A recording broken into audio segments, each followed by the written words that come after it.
एवं नव दास हत्याकांड सत्य आधारित हवा उचित एटा लोकलोचन को आसवा उचित। तो खाली दीपाली दास नुहे एटा ओडिशावासी अनेक प्रश्न जे जड़े मंत्री थिला बेले जड़े अंगरक्षी हिसाब से कार्य करुवा श्रृंखला रक्षा करुवा जड़े अपराधी एभली पुलिस विभाग कर्मचारी जड़े गोलीकांड कले जो थे कि सी मृत्युवरण कले। तेणु ये जो परिस्थिति सृष्टि होती या सत्य उन्मोचित होगापी समस्त ओडिशावासी आग्रह प्रकाश कर। हाँ दाबी कर दाबी युक्तियुक्त अच्छी बोली मु अनुभव करे एवं यह सत्य उद्घाटित होगा उचित।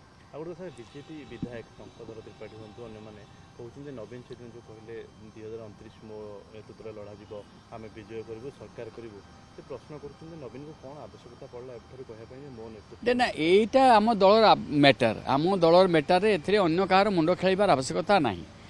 आम दलर मान्यवर जे आमर लीडर ऑफ अपोजिशन हिसाब से दलर सभापति हिसाब से कार्य कर श्रीयुक्त नवीन पट्टनायक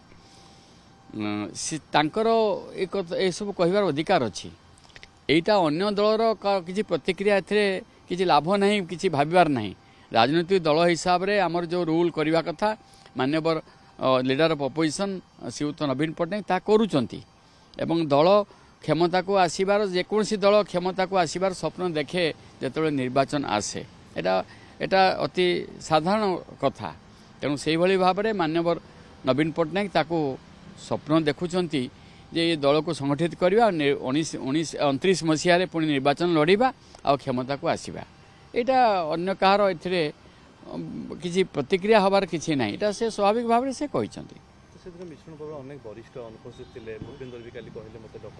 ना क्या डका हैनी नहींनी एक तो व्यक्तिगत भाव में किए कौन कहीपारती किंतु प्रायतः मुझे देखली से मीटिंग हॉल रे जो मिश्रण है एथे विधायक माने भी आसीचंती जड़े अधे किए आसी ना आ पूर्वतन विधायक माने भी आसीचंती किए कहार कौ समस्या थी किए आसीचंती किए न आसीचंती किंतु किसी की न आस्तिक भी मध्य समर्थन जनईचंती। धरतु आमर जो बबी दास सी आसी नथिले किंतु सी समर्थन जनईचंती जे ना नेतृत्व जो नुआ करी जो दलर मिसिले कार्य करेंगे दल कथा बुझे तेणु से कथा कहते तेणु